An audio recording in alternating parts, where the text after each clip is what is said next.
એટલે કીધું છે નેક ટેક અને ધર્મની અહીં પાણે પાણે વાત છે. સંત સતીઓના બહેણા એ આપણા મલકની અમીરાત છે.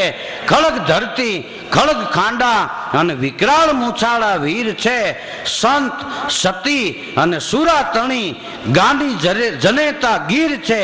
ગીરની આંબાજરીના જુઓ ખલક વહેતા નીર છે. સોરઠ ધરામાં સંત આપો પ્રગટ ગીગેવ પીર છે.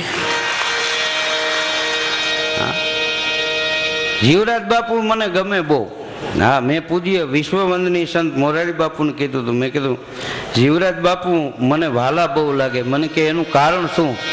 તો મેં કીધું જીવરાજ બાપુ બેઠા હોય ને એની પાસે જઈને 100 રૂપિયા મૂકીને બહેના છૂટા લઈ લ્યો તો એને ખબર ન હોય.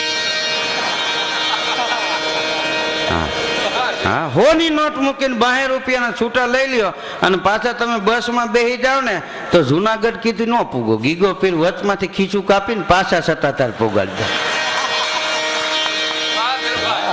આ એનું ભોળ પણ.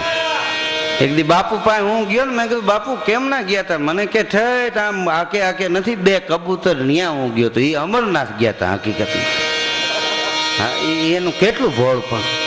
હા, પૂજ્ય બાપુને મેં કીધું બાપુ, મેં કીધું જીવરાજ બાપુ મને એટલે વાલા લાગે છે કે આ એનું ભોળ પણ છે ને એટલે ત્યાં હરિહર હાલે છે. જો બુદ્ધિ હોય ને, હા, તો ત્યાં ઓફિસ ખુલે. કીધું ત્યાં હરિહરના હાથ ન પડે.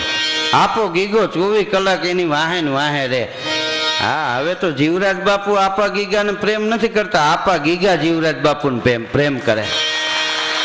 ભગત ભગવાનને પ્રેમ કરે ને એ સીમિત હોય છે, પણ જ્યારે ભગવાન ભગતને પ્રેમ કરવા માંડે ને પછી ઓલો હૂતો હોય તો ઓલો બહાર નાખતો હોય બેઠું બેઠું.